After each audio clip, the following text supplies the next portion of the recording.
na ayaw nilang bumagsak. Protect what is yours. Ika nga nila.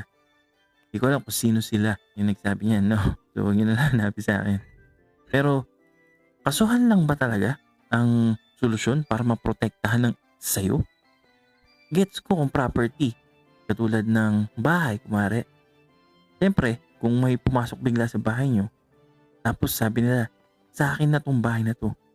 Tapos pinapaalis pa talaga kayo. Siyempre, tituluhan na yung usapan dyan, di ba? Sino ba ang may karapatan talaga ayon sa batas sa bahay na to? Eh dito sa Nintendo patent na to, inaangkin nila mismo yung idea eh. Yung idea na dapat pinapa-evolve lang nila. Imbes na i-patent lang, tapos ulit-ulit lang nilang gagamitin sa kung saan-saang laro, wala man lang twist, wala man lang innovation. Imbes na makipaglaban sa isang innovative gameplay, kinukulong lang nila yung gameplay para di na siya gayahin.